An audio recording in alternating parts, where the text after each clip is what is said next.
Well, good morning, everybody. Thank you for joining our WASHA webinar today on finding health information you can trust.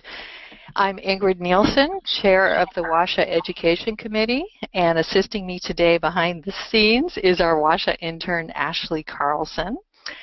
It's estimated that about 75% of internet users in the U.S. seek healthcare information online, and individuals are becoming much more engaged in healthcare decision-making, so timely access to credible information is more essential than ever.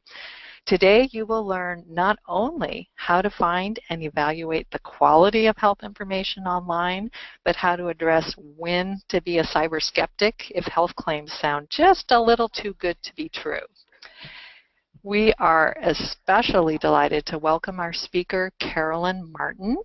She is the Consumer Health Coordinator for the National Network of Libraries of Medicine for the Pacific Northwest region, which includes a 5-state area, but she's housed out of the University of Washington here in Seattle. Carolyn is a contributor to a national blog called Bringing Health Information to the Community.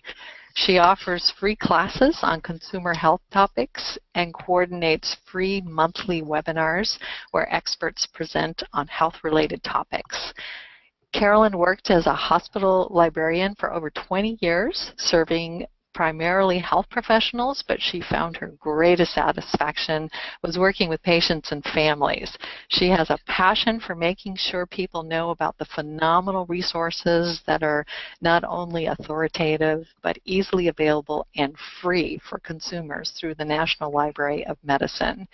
She's going to show you some amazing online links, and you're going to be tempted to click on them during her presentation, but if you notice, there's a handout section on your screen, and you can download the PDF of all of her slides as well as her handout with all of the links to the websites that she's going to discuss. So you can download that at any time. If you have any problems with that, we can send them to you via email. And also we're going to post the online webinar in about a week or so. So before we get started, if you have any technical difficulties, almost all problems are solved by just re-entering the webinar with your unique registration link. There will be time for questions and answers at the end, and so if you also notice on your menu drop-down there is a place for questions. You can submit questions anytime during the presentation, and please do so.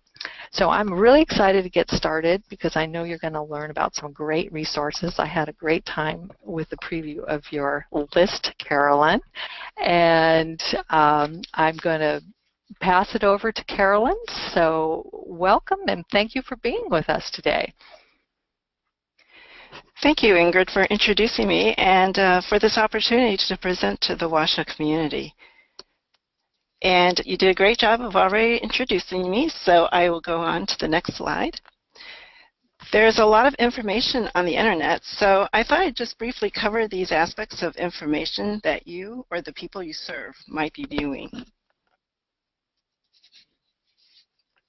But first, I want to say a little bit about who we are.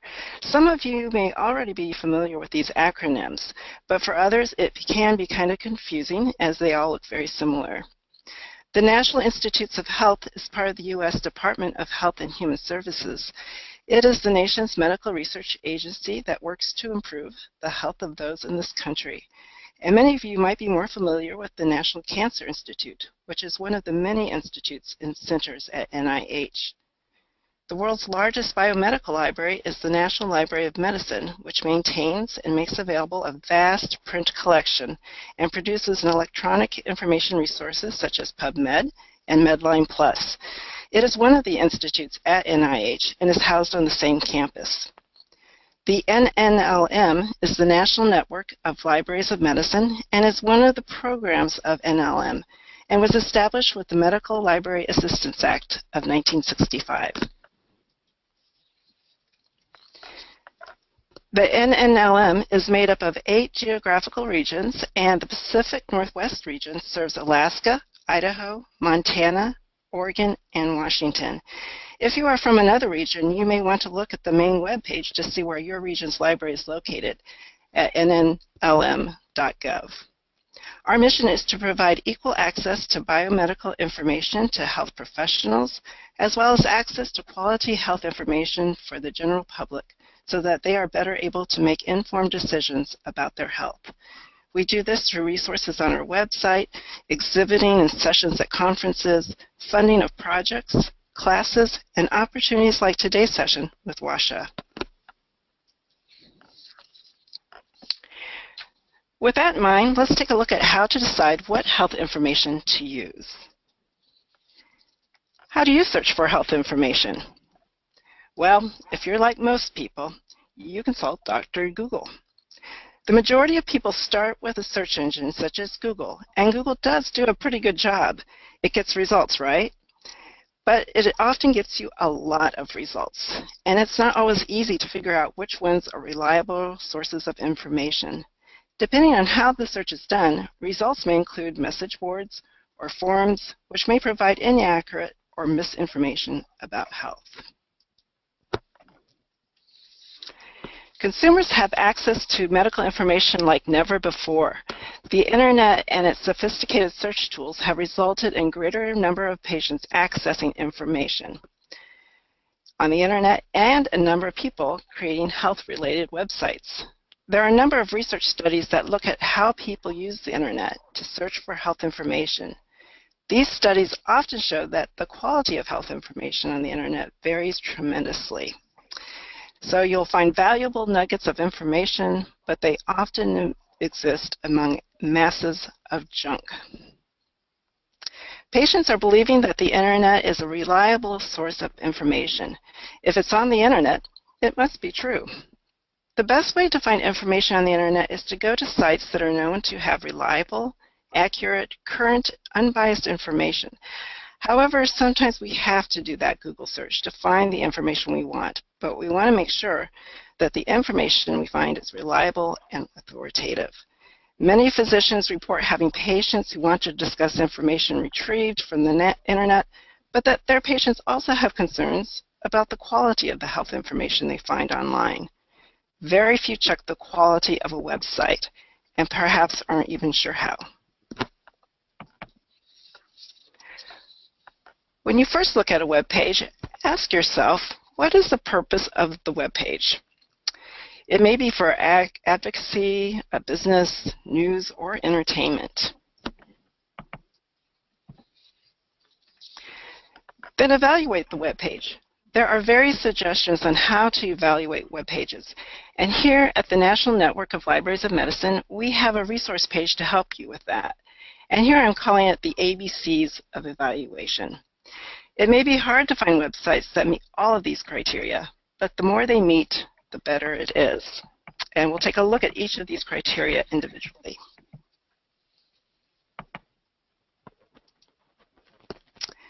First, let's look at accuracy. Ask yourself the following questions. Is the information factual? Are the facts stated on the website accurate? Unless the information appears in a referred journal subject to peer review, you are depending on the authority and expertise of the author and the sources of information it is drawn from. Are the sources of information clearly given? If the information is drawn from the writer's own experience, was it based on simple observation or on carefully designed research? Let's look at an example. It is easy to be misled when you see the words, "The Surgeon General recommends," and includes a photo. However, this spoof by The Onion is just an example of their usual fake and satirical news.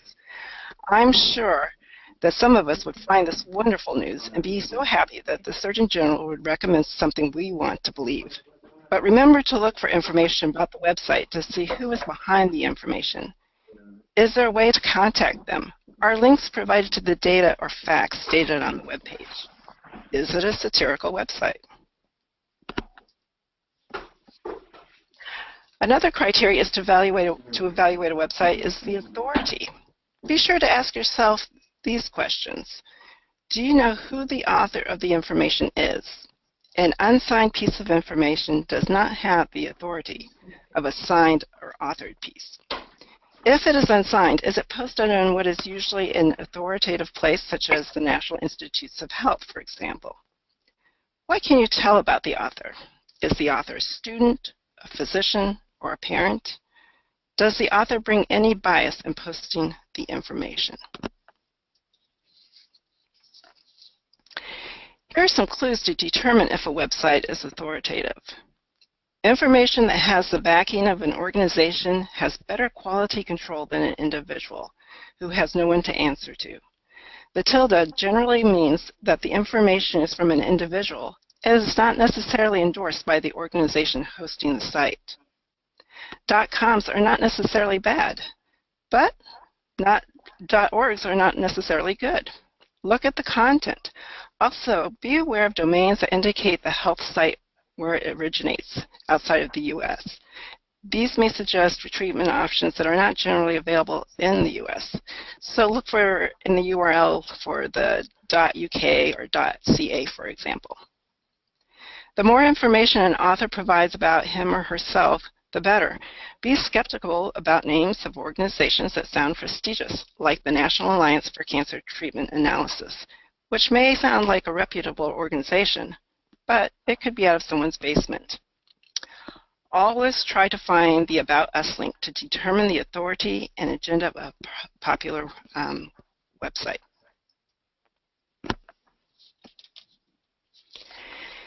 Note that this website is created by a parent of a child who has severe food allergies.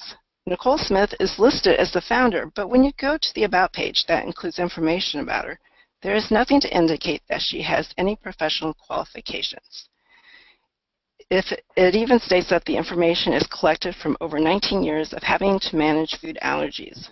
Now, this website might be useful just to see what others know, but I'd be pretty skeptical about the authority of the information unless I could verify it from a medical association or reputable consumer health website or checking with an allergy specialist. Bias is another criteria. Can you judge the author's purpose in posting the information? If the author's purpose is to persuade you or to sell to you, you must judge the information accordingly. For example, an evaluation of a pharmaceutical is questionable if it is posted on a competing pharmaceutical manufacturer's site. It is much more credible if it is posted by a truly independent laboratory. Also consider who paid for the web page.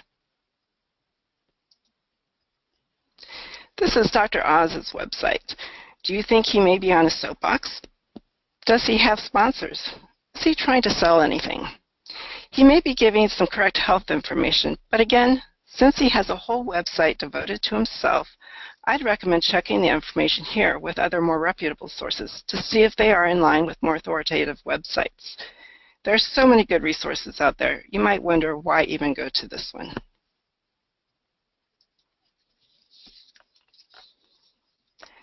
The currency of a website is very important. Ask yourself, is the information dated, or can you tell from the content when it was written or last reviewed? Is the information likely to change? Is it recent enough to be useful? Here's an example of a current date posted. Most health information goes through continual change, and so it is good to at least have a last reviewed date, even if the information isn't changing. Many websites do not have a date included. There might be a copyright date at the bottom of a website, but that doesn't mean the information has been reviewed or updated recently.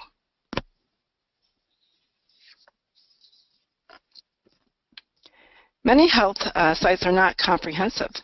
The information they give may be accurate, but important information may be left out.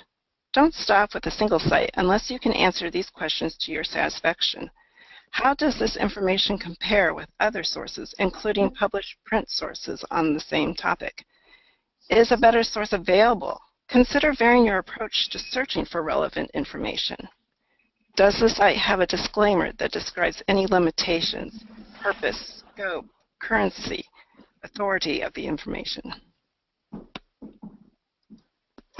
Here's an example of coverage.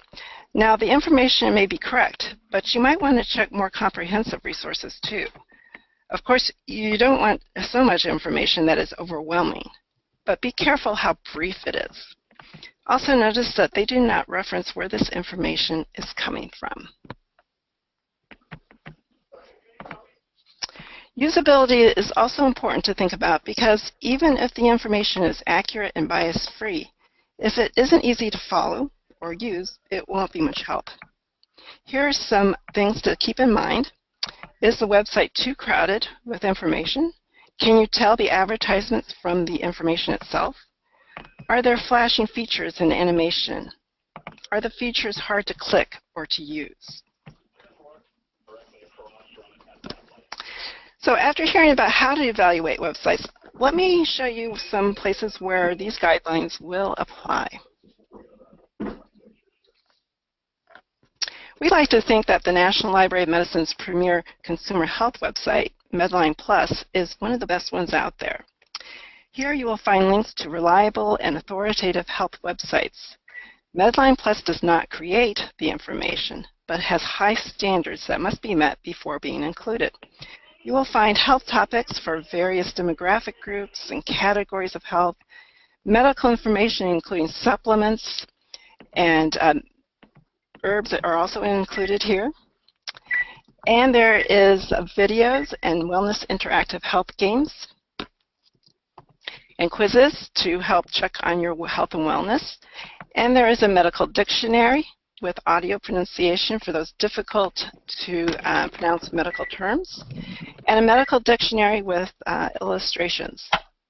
Down here at the bottom, you will see a link to how to find services in your area, as well as links to organizations and associations. Information is primarily in English, but up here at the top, you'll see this Spanish link. And when you click on that, almost all the information in MEDLINE Plus will become in the Spanish language. Not everything is included there, but quite a bit.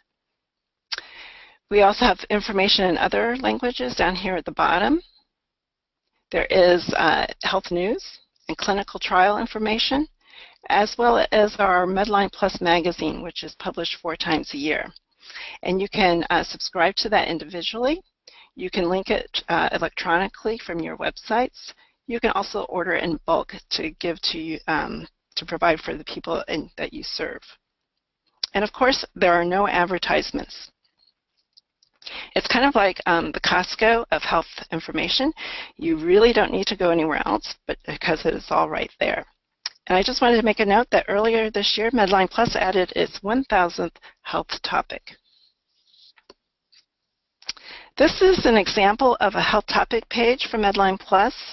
I just wanted to give you an example of how it is organized. You'll see here, it's like a table of contents, and you can click on the section that you're interested in, or you can just go ahead and scroll down. You'll see here there is a summary. There are links to information from the medical encyclopedia. And over here on the right-hand side, you will see these different categories. And notice you can see where the information is coming from, such as the Cystic Fibrosis Foundation, the National Institutes of Health, the American Lung Association. So you're getting a variety of resources in MEDLINE Plus. You also can get information to related health topics. You can find out which of the institutes at NIH is responsible for the research on this. And there are links to the MEDLINE Plus magazine that are on this topic. If there's information in other languages, it would also be included over here, and sometimes it is mentioned within the body of the health topic page.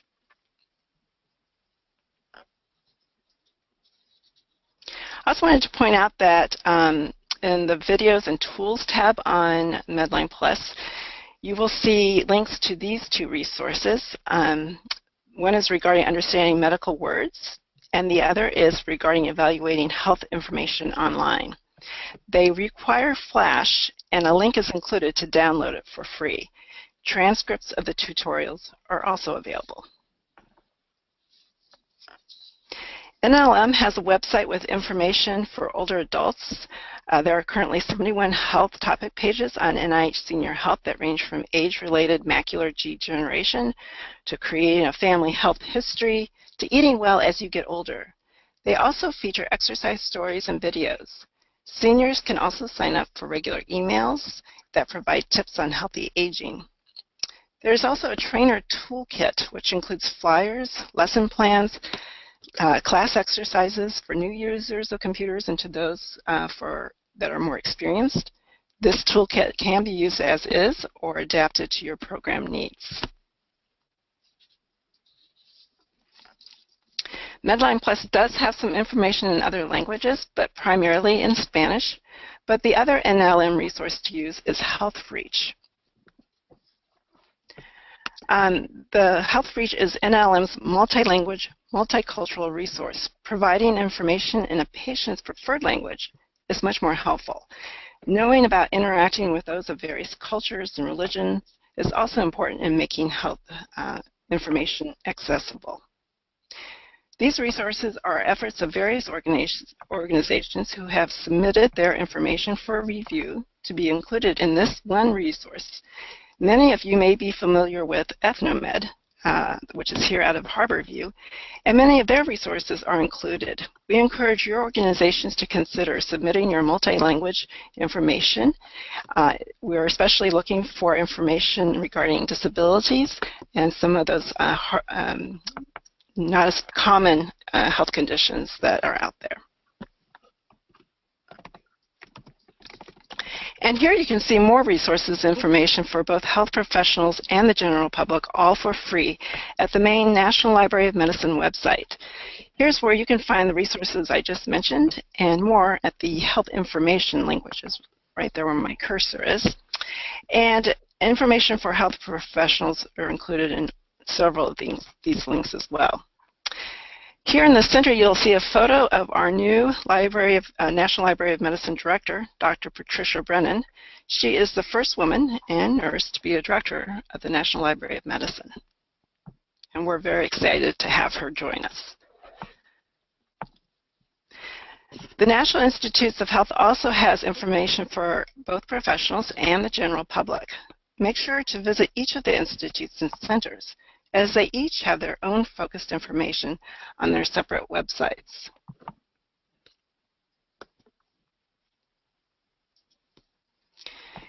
Here are two other resources that provide information about evaluating online health information. The Medical Library Association has a section for patients that includes recommended health websites, how to understand what your doctor is saying, and how to find good health information. And that's right on this tab here where it says for patients. The Institute on Aging at NIH has a pamphlet that can be printed or viewed online about how to find information you can trust. So let's move on to Health News, which is another place where people seek health information. Oxford Dictionary selected post-truth as the word of the year for 2016. This is not surprising. A lot of this was due to the Britain's leaving the European Union and the US presidential election. However, this could be applied to health information as well. Back in the old days, when people got their news mainly from newspapers, magazines, radio, and television, it was generally easier to figure out when someone was pulling your leg. For example, the National Enquirer would have stories like a woman giving birth to an alien or Elvis sightings. But in the last decade or two, with growth of the internet and the social media use, fake news stories and entire fake news sites have proliferated. Some sites intentionally write false, humorous stories in a satirical way, such as my earlier example of The Onion. In The Onion's About Us section, it is pretty clear that it's satire. However, many other fake news sites and health information sites intentionally try to pass themselves off as real or hide their agenda. Others drive traffic to their site to rake an ad revenue, and which is easier to do with the rapid spread of misinformation through social media. So here are some tips for spotting fake news. Certain sources are known to be unreliable. For example, the Daily Mail and the Sun, which are both United Kingdom tabloids with a large internet following, would be the type of media that you might want to stay away from. You may be able to read an accurate story, but it is best to avoid this type of news format. Similar for health information, avoid non-peer-reviewed journals and .com websites. .gov and .edu are considered more reliable. If sites like New York Times or NPR or CNN aren't running the same story, it's likely untrue. Then dig a bit deeper. If reputable sites all cite a potentially bogus source, you need to find a reputable source that has done its own reporting. Some news sources will hook readers with predictions of future disaster, for example, the date of the end of the world.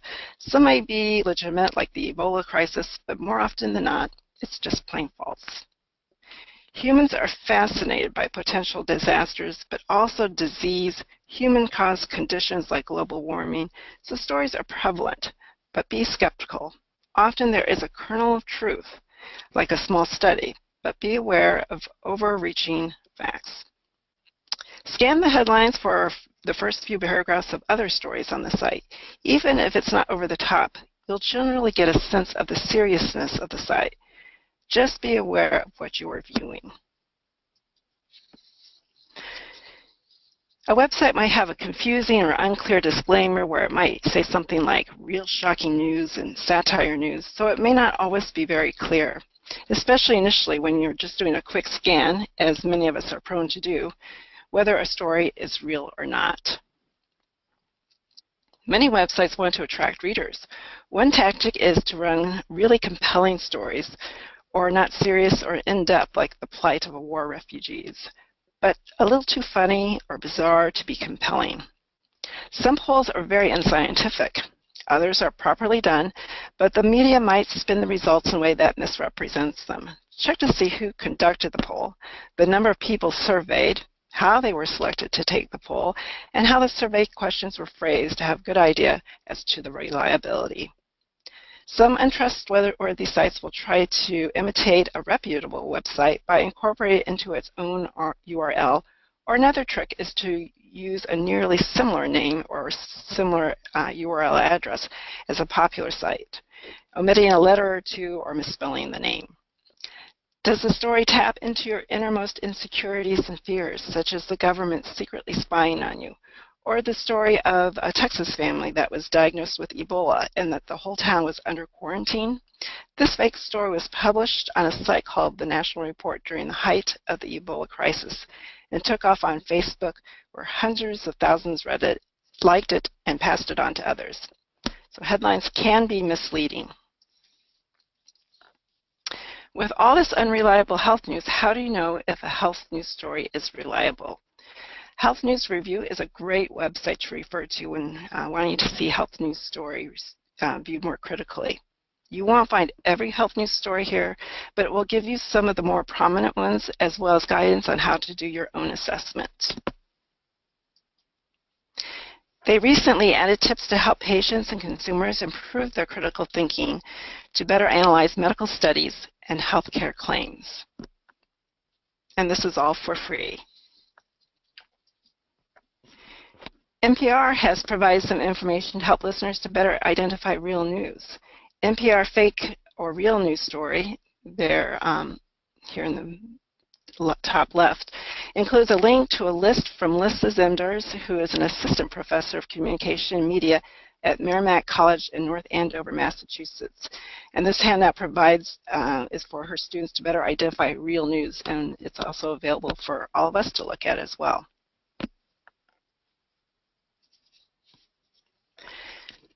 Sometimes news headlines can be a little confusing because we don't always understand the jargon about scientific research. One place to learn more about research so you can better understand those studies is at PubMed Health, and here in the section that says Understanding Clinical Effectiveness.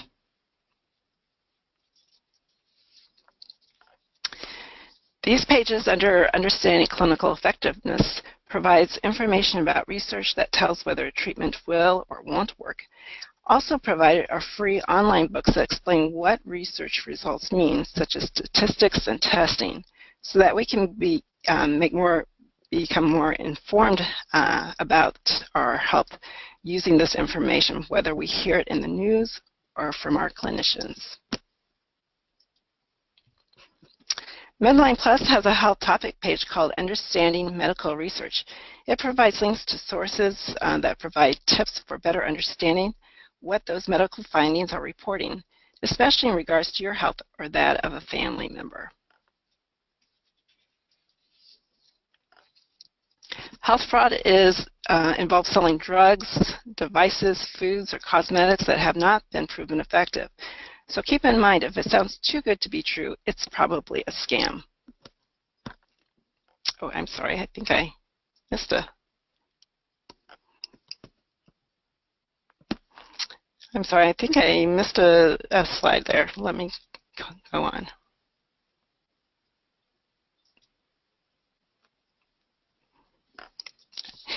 I'm sorry about that. I should also mention this website here. This is with the National Center for Complementary and Integrative Health. It has interactive modules to help you learn about the science of news stories and to understand health research. Now, this is more geared for complementary health information, but you can also use it and apply it to any kind of health information as well. My apologies on that.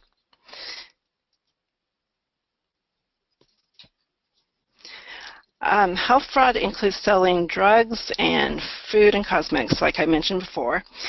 And at best, these scams don't work, and at worst, they're dangerous. They also waste money, and they might keep you from getting the treatment that you really need.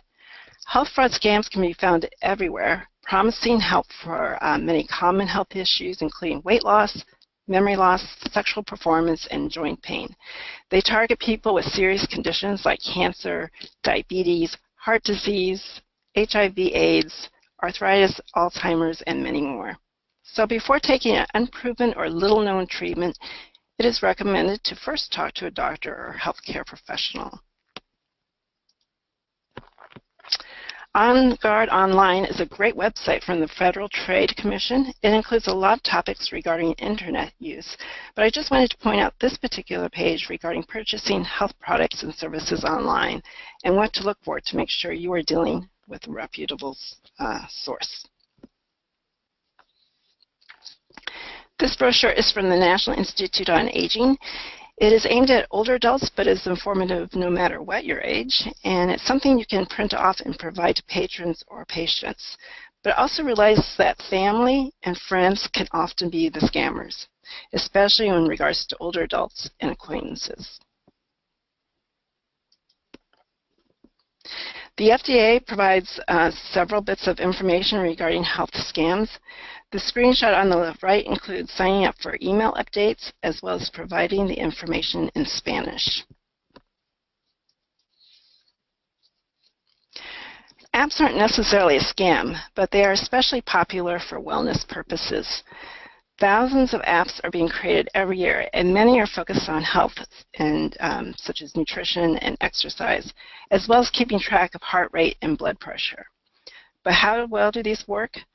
The Commonwealth Fund did a study and reported that very few were useful, whether for Apple or Android devices. They have potential, but have yet to be proven to be of quality or to be effective. One place to see apps that are reviewed is on iMedical Apps, which has a patient section. So far, this has been one of the better places that does pretty decent reviews, and they primarily focus on apps for professionals, but the link there is the one for patient-reviewed apps. Social media is becoming more and more of a source of news and information. More and more people are getting their news from social media these days. And so we need to be savvier about the kind of information that can be found in this format. And I admit I'm not as knowledgeable about the social media side of health information or health news, but many of the tips for evaluating websites and news sources would also apply here. Social media can provide a sense of community, and so many people spend a lot of time on Facebook or Twitter. So it is a convenient place to just look for news, whether for politics, health, or pop culture. Often information appears in social media before it hits the newsstands or the TV news, and people like to be up on the latest. It is quick, easy, and you will always get results despite the lack of quality or even the pertinence. But social media is also used to connect people who have similar health conditions or concerns. Some are more willing to share health information on social media than they are willing to share with their healthcare team. Also, depending on the health condition, sometimes finding what others have tried or having a more sympathetic ear leads people to social media. Of course, this may not always be a good thing, but to remind patients to always bring the information they see on social media to their clinicians before embarking on a treatment. This article from Hospitals and Health Networks reports on the positive side of patients using social media. It includes a survey and study results regarding the use of social media by patients and the general public for health information. It stresses the need for organizations such as healthcare systems to participate in social media to help ensure quality information, as well as a way to provide patient engagement with clinicians and reputable sources of information. I just wanted to mention, if you would like to know more about social media usage, we have a monthly webinar focusing on various health and biomedical library topics. And back in February of 2016, we had a Seattle health journalist who is also a contributor to the Health News Review website that I mentioned earlier.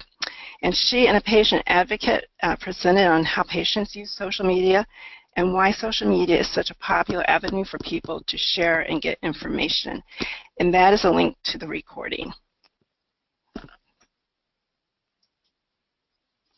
So that's all I have, and I thank you, and I'll be happy to take any questions. Well, thank you so much, Carolyn. That was a fantastic amount of information and links, and I want to remind people we did get a question along the way about if the slides were available to people, and we do have on the right of your screen in the section called handouts, there is the full PDF, which includes all the slides that Carolyn has just shown, and it also includes a second handout with all of the active links for everything that was in the slides, so that there was just so many great resources that you highlighted, and so people can download that onto their computer right now while it is up. But if you have any problems with that, do not hesitate to contact us at WASHA, and we are going to be sending you an uploaded version of this talk, and we can also include those materials at that time if you have any trouble gaining access to them right now. But we have had some other questions, and I'm going to scroll down here and look at those questions. And the first one is there a way to contact the National Library of Medicine or MEDLINE Plus about health advocacy topics or trainings? Well, you can contact our organization. The website is there on the screen, and we do have a general email, but you can also feel free to email me. Regarding advocacy, we could look into it. I don't know if we have a special class on that, but we could look into possibly getting a speaker to present about that. MEDLINE Plus, I don't think has a health topic page on that, but there is a contact information for the National Library of Medicine, and I believe that is on the nlm.gov website. And I have to tell you, it's an online form. It's not a special email that they ask you to fill out. And if you're not sure, if you can't find that, feel free to email me using that email address, and I will look for it for you and send it. Okay, we will make sure that you get connected for that. Our next question is, how can private companies make their information available via links from these websites? For example, we have information that helps patients make decisions about surgery. If it's only in English, you might want to contact, again, the National Library of Medicine. The MEDLINE Plus has, I think, a contact information link on their website. Again, it's a form. I don't believe they have a separate email available for people to use. And again, if you can't find that, feel free to email me, and I will look around and make sure to send you that information. But it would have to go through criteria before it is included, but I'm sure that people would be happy to take a look at that information. Was that the only part of the question, or was there something else that I left out? No, I think that answers it. And if that didn't answer it for the individual who has submitted that question, just go ahead and clarify anything in the question box. And anybody else who would like to submit a question, please feel free to do that at this time. And I am scrolling down to see if we have some additional questions, mostly about downloading the PDF. And somebody was concerned about losing the webinar if they downloaded the PDF, and that should not happen. If that did happen, all you have to do is click on your link and you'll be right back into where we are. It'll just say rejoin webinar, but that should not be a problem, so you should feel free to do that. And then we have another question here, and it says, just a minute, I'm scrolling down here. When using a MEDLINE Plus Health topic page, is it best to read every section, or is it okay to zero in on one section? Oh, it's certainly okay to zero in on one section. You, like I said, if it's that example, the cystic fibrosis health topic page, and I mentioned at the top, it's like a table of contents. There are links there that you can go directly to the section you're interested in, rather than having to scroll down the whole thing. And then other parts of MEDLINE Plus, you're also free to look at whatever section you're interested in. There's nothing that requires you to see the whole section. Okay, thank you. So I'll just encourage people to go ahead and type in their questions. That's the last one we see at the moment. I know, Carolyn, that initially when we spoke, you were talking about typical questions that people ask you. And one of the questions is, we here in Seattle have some prestigious local institutions, for example, the Seattle Cancer Care Alliance, and they advertise promising treatments, or there are TV shows broadcast nationally, like you mentioned, Dr. Oz. How do we approach evaluating those sources? Like, one is a prominent local institution, but it's also advertising, and Dr. Oz is responding to national issues and has to sell TV. So how do you evaluate those sources? Well, I would just use a lot of the same criteria I'd mentioned earlier, like the ABCs of evaluation.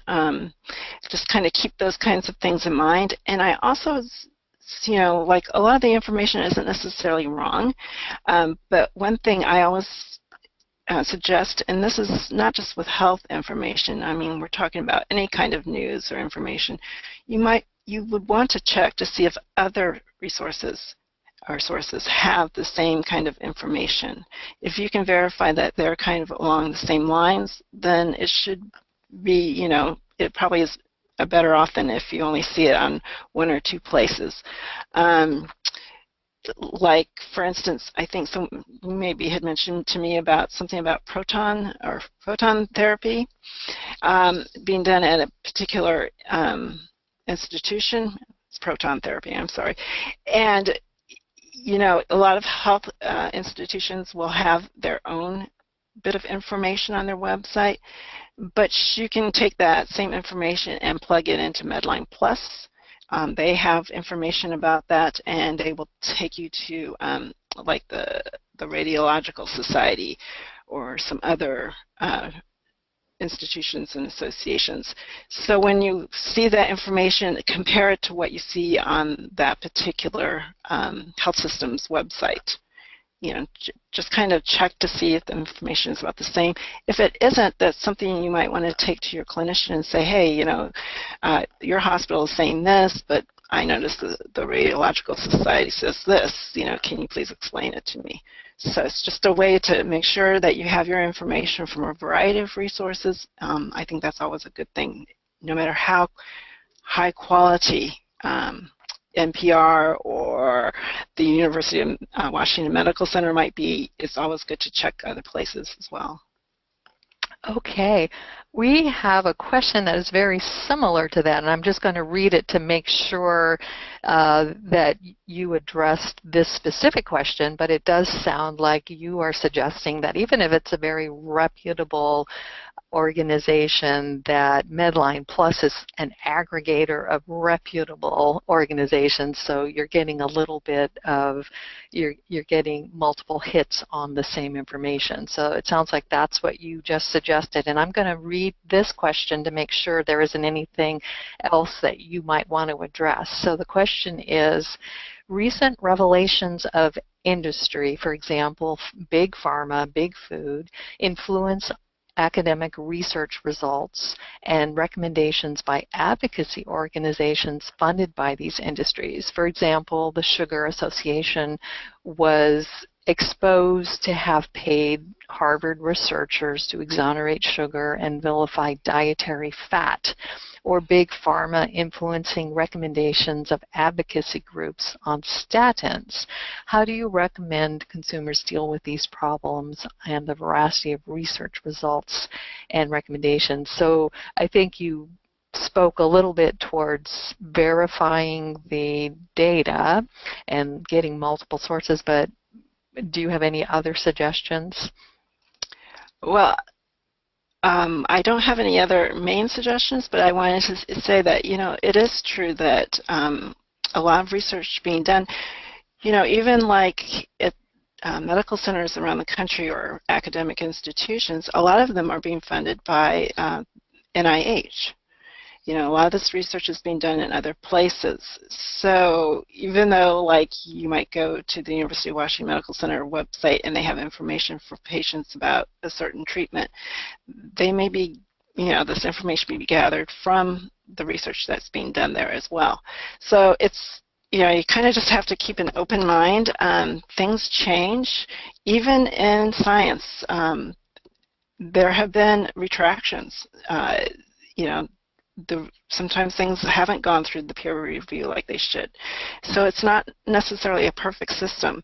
I just say that keep an open mind, be skeptical about everything, and just check everything out as much as you can. But again, there is no guarantee, but it's good to be aware of what's going on. And I say just keep your eyes and ears open for all those possibilities. Thank you. I also think you spoke a little bit to social media and how that is becoming a major way that people get support, like they can join a brain cancer support group and they may get additional resources back and forth through that system. And it kind of sounds like you're saying just use the principles that you apply to if it's something online, how do you assess its quality? But do you have any other comments about the rapidly rising use of social media, because we are finding that hospitals are using Facebook, they're using Twitter as a way, even public health departments are using that as a way to communicate to the public. Are there any cautions or any other suggestions you might have about those resources? Actually, you know, like I had mentioned, that Hospitals and Health Networks article showing the positive side of social media. When these kinds of organizations join in, I think it's a good thing, because you know, they do, some of those have more authority than others. I would say I would pick the University of Washington Medical Center over a for-profit a little clinic that might be somewhere, you know, it doesn't mean that that clinic is wrong, but there is more agenda, and sometimes when there's for-profit organizations, it's not necessarily a bad thing, but when organizations have a good reputation, I think it's their responsibility to make sure that the information they are providing through social media is good and reliable. And I'm glad those kind of organizations are joining them, because I think that's, you know, just like when we're looking at newspapers or news articles or websites, those that have a good reputation and authoritative, those are the ones you want to go to, and the same with social media. And if you listen to the recording from the webinar that we had with the science journalist, she talks about, she's a big advocate for social media and news, and she talks about why these are important avenues and what to look for. So I wouldn't dismiss it. I had a tendency to dismiss it when I first heard about social media and news, but I think that it has gotten better, and I think we just use those same kind of criteria when viewing those postings to keep those kinds of things in mind. Because a lot of the government websites are now doing lots of,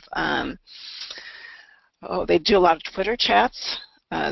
Like the Office of Minority Health has quite a few that go on. So they're great resources to go to find information, to see what other people are doing. Thank you. I'll just encourage anybody, if you have any additional questions, to go ahead and put them in the question box right now. And one question I had for you, Carolyn, is you talked about the free webinars and free classes, and you just mentioned the one on social media, which I will definitely check out the web link that you provided for that. I'm wondering if people want access to the ongoing free webinars that you provide through the National Library of Medicine, how do they access that? Oh, well, when the website is here on the screen, if you use that, and okay. On the main page, and if you scroll down, there is a section about our webinars, and there's one, the PNR Rendezvous is our monthly one. Okay. And then there's, we have three that are featured there. We have PNR Partners. We have occasionally where people who have received funding from us will talk about their projects and programs that they created using that funding. And then the NNLM Resource Picks is a collaboration between several of us across the country who have people from the National Library of Medicine who are experts on the particular resources. We'll talk about how to use the resources, the new things about the resources. So that's a place to get information there as well. Great. Well, I think that's about it for our questions. And if we receive any additional questions, we will make sure that we forward those to Carolyn and have her get a response to you. And Carolyn, I think I have so many links I can't wait to click on now. I'm very excited about that. And so in conclusion, I'm going to have you just put on our last WASHA slide so you can go ahead and, there you go, thank you. This is just a little background about WASHA. It has our web address on the bottom and a little bit about who we are and what we do. And if you have any comments or questions, you can let us know at info@washa.org. And we do intend to send you all the uploaded version of this webinar, and for anybody who was not able to download the PDF or the resource list, we will make sure that you get that as well. And what you will find immediately after the webinar ends is a survey, and we do want to hear from you.